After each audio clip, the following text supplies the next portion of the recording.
Halo pendengar sekalian, eh episode terbaru hadir kembali siniar sehari-hari di YouTube channel Tias Firmantio. Di episode kali ini, pembahasannya akan lebih asik karena personally aku suka sekali dengan hal-hal yang berbau pembahasan seperti ini. Dan pembahasan ini berkaitan dengan adanya rilis terbaru logo Halal Indonesia yang dikeluarkan oleh Kementerian Agama.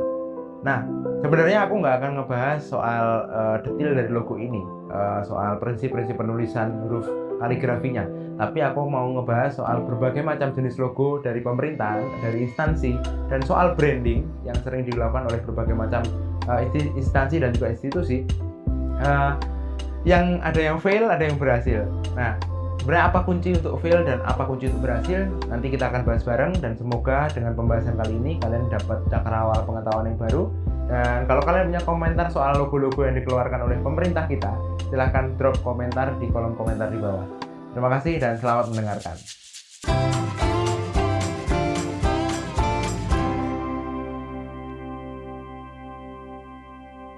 Cek. Selamat datang di Sinar Sehari-hari bersama gue Tias Firmantio. Kembali lagi rekan-rekanku sekalian, kita ada di Sinar kali ini yang sering membahas beberapa hal yang cukup rame di media sosial, di media massa, media cetak, ataupun dimanapun ya. Seperti yang lo tahu, Siniar ini akan selalu ada di Spotify 2 hari sekali. Jadi lo bisa langsung cek Siniar Sehari-hari di Spotify dan nanti lo bisa mendengarkan beberapa opini, argumen yang gue lemparkan atas beberapa cerita, beberapa kasus, beberapa isu yang ada di sekitar kita. Macam-macam pokoknya. Ya, memang sumber dari keramaian itu bisa datang dari mana aja. Nah, saat ini gue mau ngangkat sebuah keramaian yang datangnya dari Twitter awalnya, tapi sebenarnya bukan Twitter juga sih. Awalnya biasa, datangnya dari pemerintahan kita yang dimana di Siniar ini sering banget ngangkat dari situ. Dan kalau nggak salah lembaga ini udah dua kali sama ini, maksudnya 2 kali sama ini keangkat di Siniar ini. Nah, yang bakal gue angkat adalah soal pro kontra desain logo halal Indonesia yang dikeluarkan oleh Kementerian Agama. Itu dia. Nah, memang Kementerian Agama ini lagi banyak disorot sama orang ya. Kayaknya bukan cuma sekarang deh, kayaknya beberapa kali udah disorot juga. Cuma kalau gue mau recap di tahun ini kayaknya udah 2 kali. Dan saat ini yang disorot adalah soal penetapan label halal. Nah, kronologis bahwa pergantian logo halal Indonesia versi Kemenak ini menggantikan logo halal versi MUI yang sebenarnya udah lama, udah 10 Februari 2022 di launching dan mulai diberlakukan tanggal 1 Maret kemarin. Nah, itu adalah sebuah switching ya dari branding logo yang dilakukan oleh Kementerian Agama, karena Kementerian Agama sekarang udah punya badan penyelenggara apa ya namanya, Badan Penyelenggara Jaminan Produk Halal atau BPJPH. Memang pasti akan muncul pro dan kontra dari netizen, karena gue tahu di Twitter awalnya dan itu langsung ke yang keluar dulu langsung kontranya, artinya yang langsung kontra itu langsung muncul gitu. Banyak sekali komentarnya karena banyak hal yang memang di dalam logo ini aspeknya terlihat seperti maksa gitu ya, maksain. Kemudian ada yang komen juga bahwa ini Jawa sentris, kemudian tidak melambangkan Indonesia, dinilai terlalu bentuk wayang gitu. Nah, ini kalau lu lihat nanti logonya itu kayak gunungan, kayak lu tahu, ini kayak gunungan Jawa. Bukan gunungan Jawa, gunungan wayang Jawa. Kemudian warnanya ungu, yang di situ dia pakai logo type sama logo gram. Logo gramnya gunungan, logo type-nya adalah Halal Indonesia. Nah, sebenarnya logo type-nya ini kalau boleh dibilang adalah kaligrafi dari kata-kata halal yang gue nggak bisa menjelaskan lebih jauh karena gue nggak tahu hukum kaligrafi ya, karena gue nggak paham itu. Dan yang jelas ketika diurai gitu, itu tulisannya halal gitu intinya. Nah, tapi itu menjadi rame karena banyak orang menilai kalau sebenarnya pembentukannya nggak harus seperti itu. Yang pertama karena nggak harus membentuk wayang atau membentuk gunungan wayang. Kedua, ada kesalahan tuh dari penulisan kaligrafi halal itu kalau dibentuk sebagai wayang gitu. Nah itu. Kemudian selain itu juga dari warna gitu ya. Dari warna itu katanya nggak sesuai atau nggak cocok untuk merepresentasikan halal itu sendiri gitu ya. Jadi itu jadi rame dah, jadi banyak orang yang komentarin di situ. Nah memang secara umum pergantian logo dan branding ya di pemerintahan atau di instansi pemerintah itu nggak cuma sekali dua kali, udah sering banget Pak. Kalau lu ingat pasti banyak sekali logo-logo dari kementerian, dari instansi pemerintah yang berganti. Nah tapi sebelum gue masuk ke sana, gue mau coba bacain beberapa berita, terutama yang berkaitan sama logo halal ini. Kita langsung ambil dari sumbernya, yaitu dari kemenak.go.id dengan judul berita ditetapkan label halal Indonesia berlaku nasional. Ini pasti ditulis sama humasnya Kemenak sih. Dan ditulis pada di launching Sabtu 12 Maret 2022. Gue akan bacakan untuk lu semua. Jakarta, Kemenak, Badan Penyelenggara Jaminan Produk Halal atau BPJPH, Kementerian Agama menetapkan label halal yang berlaku secara nasional. Penetapan label halal tersebut dituangkan dalam Keputusan Kepala BPJPH nomor 40 tahun 2022 tentang penetapan label halal. Surat keputusan ditetapkan di Jakarta 10 Februari 2022 ditandatangani oleh Kepala BPJPH Muhammad Akhil Irham. Ini yang kepala dari BPJPH ya guys. Berlaku efektif sejak 1 Maret 2022. Penetapan label halal tersebut dilakukan untuk melaksanakan ketentuan pasal 37 Undang-Undang nomor 33 tahun 2014 tentang jaminan produk halal. Penetapan ini juga bagian dari pelaksanaan amanat peraturan pemerintah atau PP 39 2021 tentang penyelenggaraan bidang JPH. Terus kemudian ini Akhil Irhamnya ngomong tentang tadi. Nah sekarang kita masuk ke filosofi. Nah ini ditulis juga nih di websitenya, ini gue suka nih. Artinya filosofi logo ini gue suka banget. Oke, filosofi label halal Indonesia. Akhil Irham menjelaskan, label halal Indonesia secara filosofi mengadaptasi nilai-nilai keindonesiaan. Bentuk dan corak yang digunakan merupakan artefak-artefak budaya yang memiliki ciri khas yang berkarakter kuat dan merepresentasikan halal Indonesia. Ini Akhil Irham bilang, bentuk label halal Indonesia terdiri atas dua objek, yaitu bentuk gunungan dan motif surjan atau lurik gunungan pada wayang kulit yang berbentuk limas lancip ke atas. Ini melambangkan kehidupan manusia, kata Akhil Irham mengilustrasikan. Bentuk gunungan itu tersusun sedemikian rupa berupa kaligrafi huruf Arab yang terdiri atas huruf H, Lam, Alif, dan Lam dalam satu rangkaian sehingga membentuk kata halal. Lanjutnya menerangkan, bentuk tersebut menggambarkan bahwa semakin tinggi ilmu dan semakin tua usia, maka manusia harus semakin mengerucut atau golong gilik, manunggaling jiwa, rasa, cipta, karsa, dan karya dalam kehidupan, atau semakin dekat dengan sang pencipta. Bentuknya mengerucut ke atas gitu ya intinya guys ya. Kemudian sedangkan motif surjan yang juga disebut pakaian takwa mengandung makna-makna filosofi yang cukup dalam. Di antaranya bagian leher baju surjan memiliki 3 pasang kancing, dalam tanda kurung 6 biji kancing, yang kesemuanya itu menggambarkan rukun iman. Selain itu, motif surjan atau lurik yang sejajar satu sama lain juga mengandung makna sebagai pembeda atau pemberi batas yang jelas. Hal ini jalan dengan tujuan penyelenggaraan jaminan produk halal untuk menghadirkan kenyamanan, keamanan, keselamatan, dan kepastian ketersediaan produk halal bagi masyarakat dalam mengonsumsi dan menggunakan produk.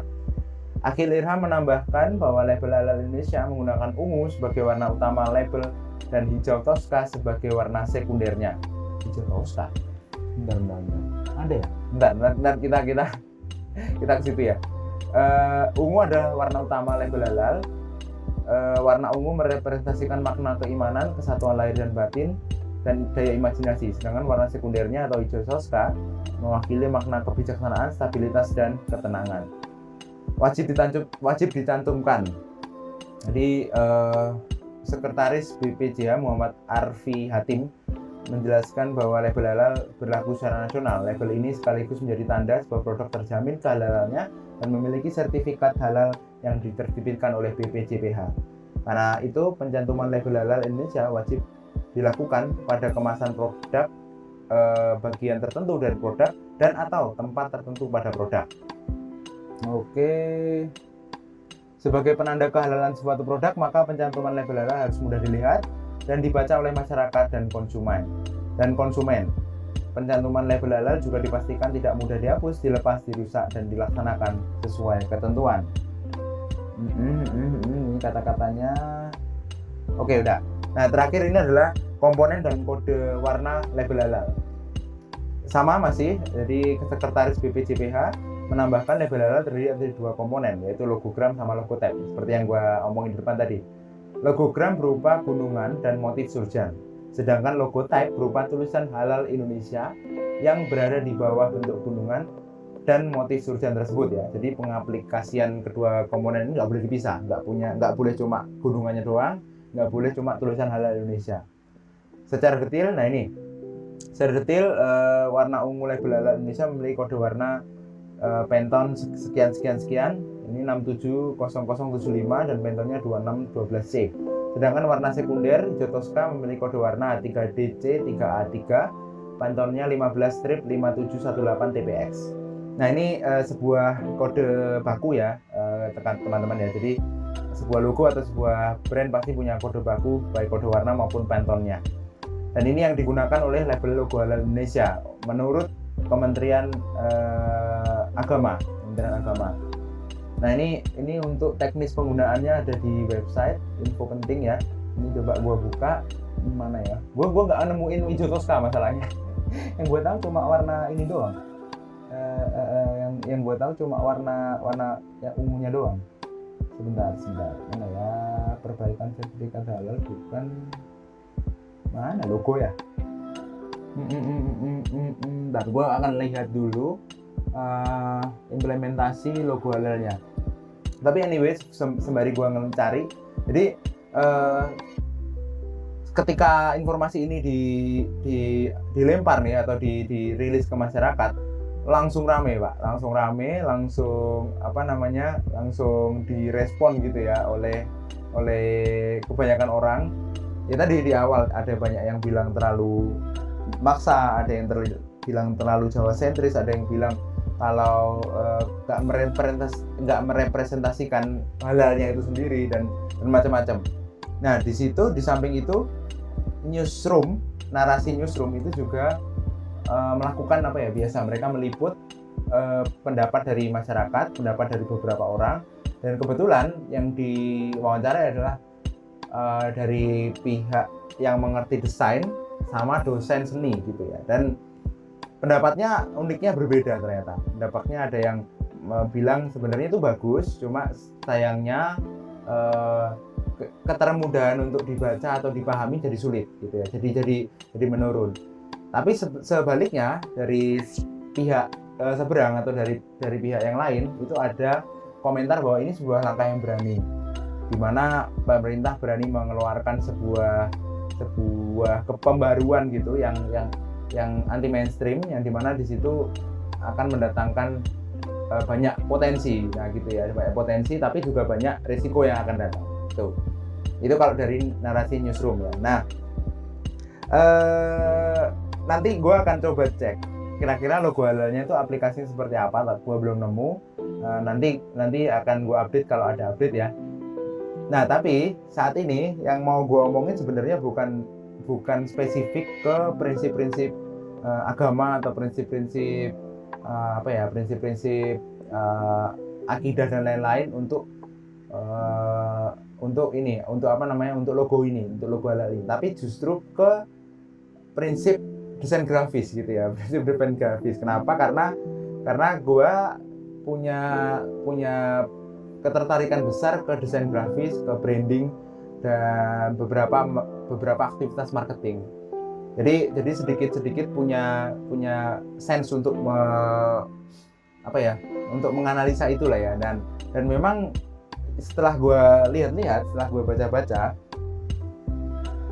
banyak sekali instansi pemerintah yang melakukan rebranding untuk instansinya itu berpotensi untuk menimbulkan pro dan kontra, dan itu pasti Pak. Jangankan pemerintah dah, perusahaan-perusahaan itu kalau melakukan rebranding pasti ada pro dan kontra. Mungkin saat ini lu nggak tahu kalau dulu Xiaomi itu sebelum logonya sekarang, logonya itu sebenarnya kotak dan warnanya sama kayak sekarang, terus tulisannya itu juga sama, Mi-nya itu sama, tapi cuma sekarang berubah dengan perubahan angel di di ujung-ujungnya logo itu loh, kalau lu punya HP Xiaomi ya.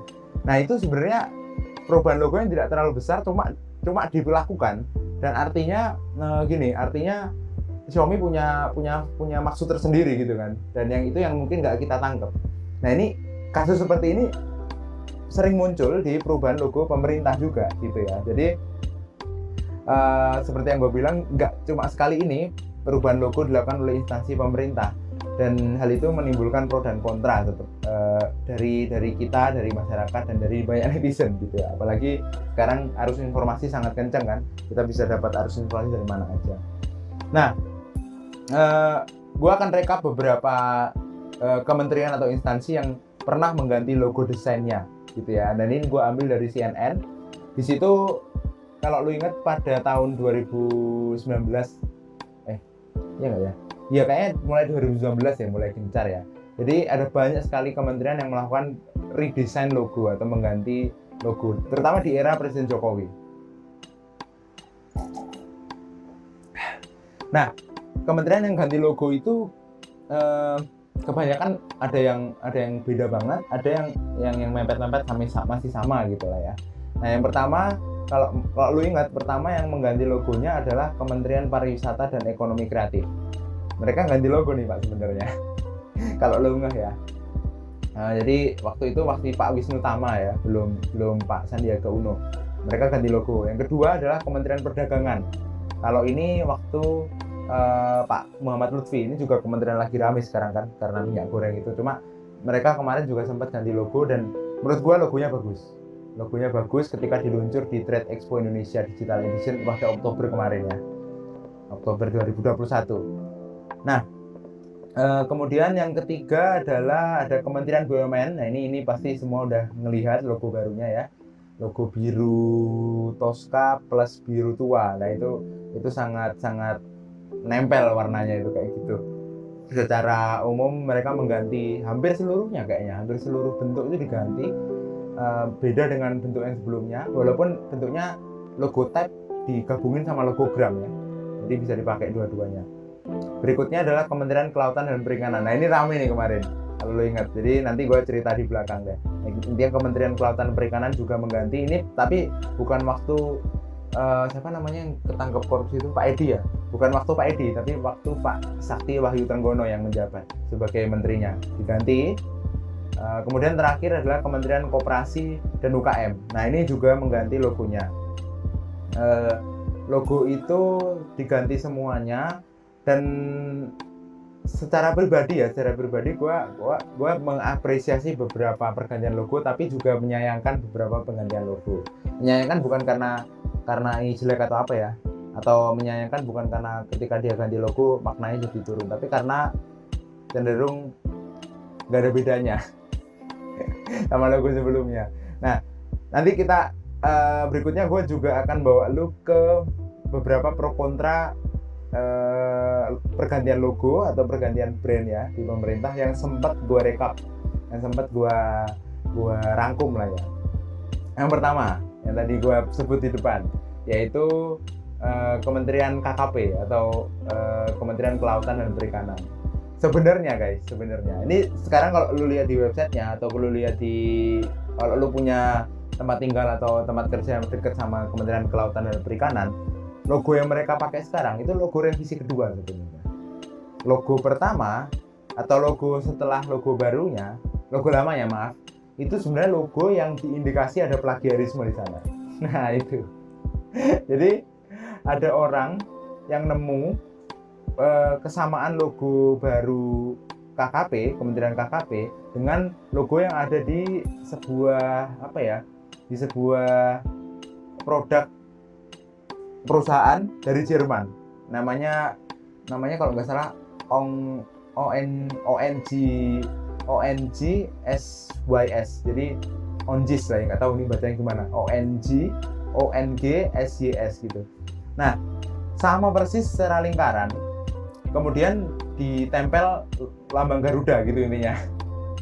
Nah, rame nih netizen nih. Wah, ini plagiarisme nih pemerintah gitu kan. Ngambil logo dari tempat lain kemudian ditempel aja Garuda ini gitu. Setelah itu baru Kementerian Kelautan dan Perikanan, dalam hal ini Pak Sakti Wahyu Trenggono itu melakukan hold peluncuran logo baru, kemudian mengganti logo selanjutnya atau mengganti logo dengan logo yang saat ini kita tahu dari Kementerian KKP. Yang pertama itu tuh. Jadi pro kontranya karena plagiarisme sekarang. Yang kedua adalah Kemenparekraf, Kementerian Pariwisata dan Ekonomi Kreatif. Nah, itu dia. Nah, Kemenparekraf ini ganti logo. Kalau lu nggak. Nah, lu bandingin logo lama Kemenparekraf dan logo baru Kemenparekraf. Bedanya bukan cuma sih sebenarnya. Bedanya adalah di bahasa. Jadi logonya itu berubah, namun dinilai persepsi publik adalah logo ini sebenarnya lebih kreatif dan lebih wisata lagi. Artinya masyarakat menilai atau netizen menilai logo Kemenparekraf, di mana notabene itu adalah kementerian yang ngurusin hal kreatif, ngurusin hal yang hal yang bersifat seni dan lain-lain, tapi logonya justru malah terlalu kaku gitu lah intinya, terlalu kaku, bahkan justru mepet sama Kementerian Pertahanan gitu lah intinya. Nah, dianggap kurang kreatif oleh banyak orang. Itu muncul di berbagai macam, di Twitter, kemudian di Instagram, dan di situ membuat banyak orang yang kayak nyangka logo ini malah cocok buat intelijen nih. Kayak cocok untuk tentara, bukan malah aktivitas kreatif gitu. Jadi ada yang bilang bahwa makna lingkaran dari logo ini itu malah kelihatan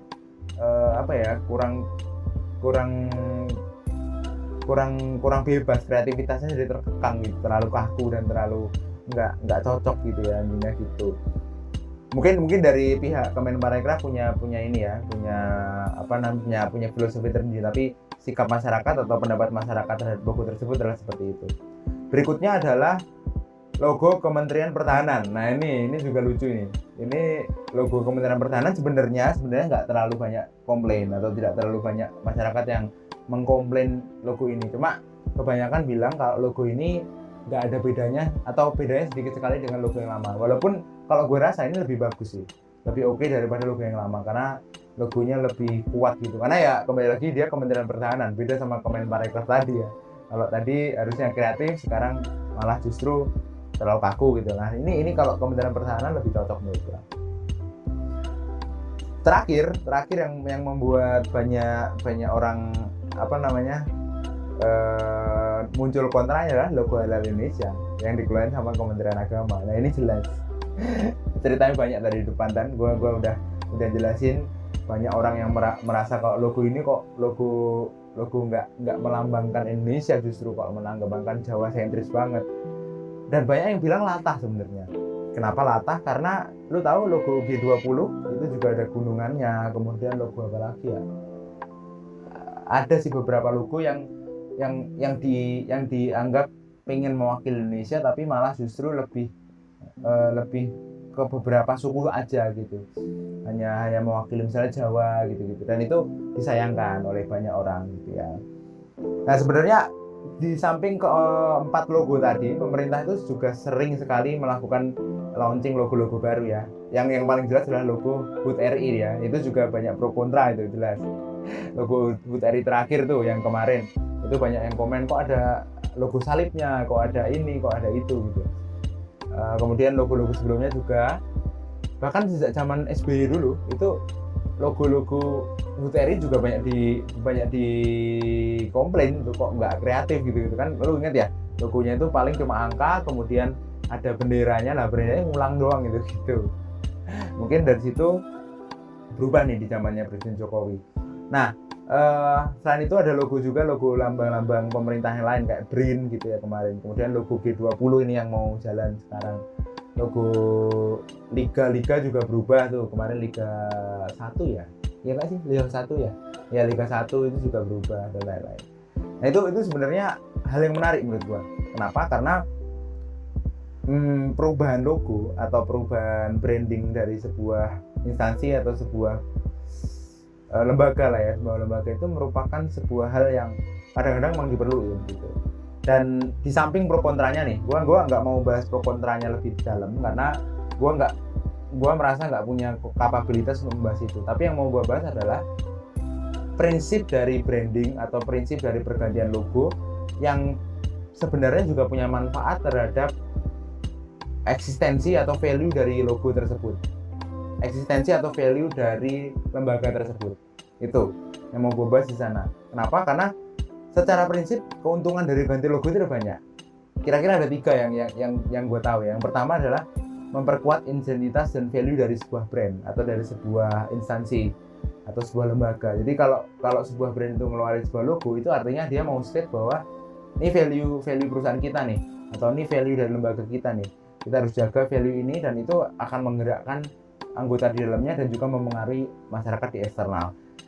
Kemudian yang kedua, yang jelas ketika value itu sudah dipegang, keunggulan dari organisasi, dari sebuah perusahaan atau dari sebuah instansi itu akan diamplify atau dikencengin lagi, dikuatin lagi, atau memperkuat keunggulan dari instansi tersebut. Contohnya yang berhasil nih menurut gue ya, beberapa pergantian logo yang berhasil, yang value-nya akhirnya nyebar kemana-mana adalah Kementerian BUMN, Kementerian Koperasi dan UKM, Kementerian Perdagangan, Kominfo, Kementerian Kesehatan, BRIN. Nah itu banyak tuh logo-logonya, kontranya dikit, banyak yang pro. Kemudian value yang di dalamnya atau value dari value dari lembaga itu yang melakukan rebranding logo itu jadi keluar gitu, jadi kayak jadi kayak lebih kenceng gitu value-nya. Misalnya gue ambil Kementerian BUMN ini punya banyak masalah kemarin ya, secara pengelolaan perusahaan ya, internal kementerian.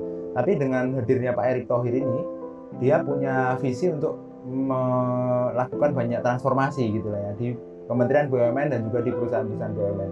Diawali dengan pergantian logo, itu bisa menjadi statement bahwa Kementerian BUMN akan melakukan banyak perubahan atau melakukan banyak perampingan atau melakukan banyak aksi untuk membuat kerja dari kementerian ini lebih efektif. Perusahaan-perusahaan juga bisa memberikan revenue lebih besar buat negara. Nah seperti itu. Jadi statementnya jelas, statementnya kelihatan melalui pergantian logo. Dan jelas yang ketiga adalah pemberian kesan yang seger dan fleksibel terhadap perubahan atau tantangan yang datang. Jadi ketika sebuah lembaga itu ganti logonya, apalagi logonya oke gitu, keren gitu, itu akan memberi kesan bahwa kementerian ini atau lembaga ini siap sama pergantian atau tantangan-tantangan yang datang di depan gitu ya. Dan itu sangat bagus sebagai statement kepada masyarakat atau kepada orang-orang atau stakeholder di sekitarnya. Itu secara keunggulan. Tapi rebranding atau pergantian logo itu juga punya ancaman atau punya threat sebenarnya, bahwa dimana selain bisa menimbulkan trust juga bisa menimbulkan distrust. Karena apa? Karena bisa jadi menimbulkan kebingungan. Contohnya beberapa logo yang nggak sesuai seperti harapan dari banyak orang, itu sering menimbulkan kebingungan. Artinya orang jadi bingung, ini maksud logonya ini apa gitu, atau maksud dari peluncuran logo baru ini apa, mau kayak gimana, tujuannya, arahnya kemana. Contohnya logo Halal Indonesia, contohnya yang sekarang ini ya. Walaupun secara prinsip bagus, gue sebagai orang yang beberapa kali menyentuh desain grafis itu, gue merasa secara bentuk, secara filosofi, warna, kemudian kombinasi itu menurut gue keren. Tapi sayang sekali kalau diaplikasikan atau langsung dilempar ke masyarakat, itu kebanyakan orang belum siap. Karena apa? Masyarakat udah terlanjur punya belief ya, atau punya kepercayaan terhadap brand dari halal itu sendiri. Kebanyakan warnanya hijau, kemudian kebanyakan bentuknya bulat gitu, terus kemudian kebanyakan sudah ada pattern khusus yang diyakini itu merupakan pattern dari halal gitu ya.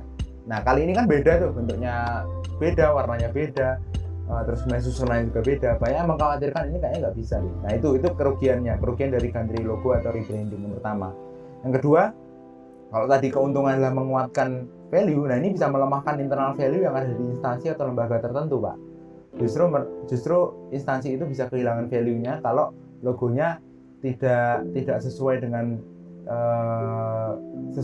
harapan atau apa yang seharusnya. Kayak contohnya, gua ambil contoh yang Kemenparekraf tadi.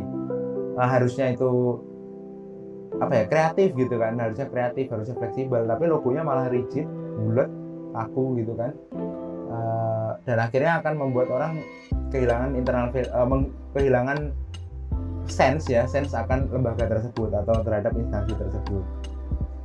Terakhir, dari konsekuensi rebranding akan selalu bertabrakan dengan selera sih pasti. Nah ini cerita lama dan klasik, pasti ada sekali orang yang pro ataupun kontra terhadap rebranding tadi. Jadi sebenarnya kembali lagi, rebranding itu kalau dirasa perlu sikat aja gitu intinya. Atau pergantian logo, pergantian warna, pergantian identitas sebuah lembaga atau instansi, kalau memang dirasa perlu sikat dulu aja ini gitu. Nanti kalau memang menurut gua gini, ketika sebuah perusahaan atau sebuah instansi itu pengen melakukan rebranding dan sudah yakin untuk melakukan rebranding, artinya dia sudah tes market dan lain-lain. Kalau memang sudah menggang datanya dan sudah yakin untuk melakukannya, ya udah lempar aja, sikat aja dulu. Karena pro kontra itu pasti ada gitu ya, selera itu pasti ada, dan persepsi masyarakat itu nggak bisa dipegang gitu.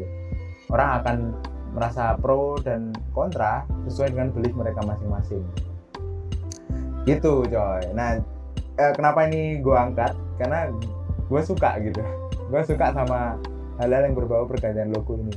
Jujur dari beberapa logo yang gue bahas tadi, gue juga nggak pro semuanya dan nggak kontra semuanya. Ada yang gue kontra, ada yang gue pro, ini termasuk selera gue gitu kan.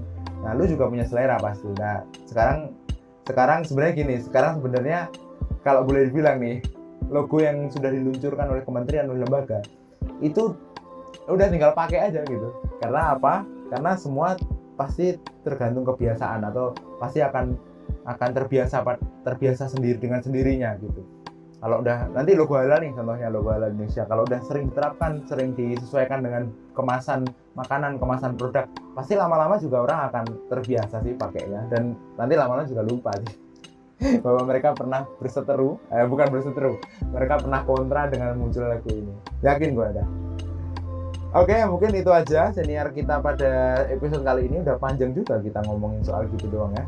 Nah, sebagai info, gue berencana akan naikin ini ke YouTube gue, cuma mungkin masih versi audio dengan grafik gitu ya. Ada beberapa sih udah direkam secara video tapi belum sempat gue edit. Nanti doain aja semoga semua lancar, kita bisa ketemu di YouTube. Dan ini season 1 nih, gue akan rencanakan season 1 ini sampai akhir April nanti, kemudian ada rehat sedikit, kemudian kita lanjut season 2 mungkin di Mei atau Juni kalau nggak ada. Oke, terima kasih semuanya sudah mendengarkan episode kali ini. Terima kasih guys, bye-bye.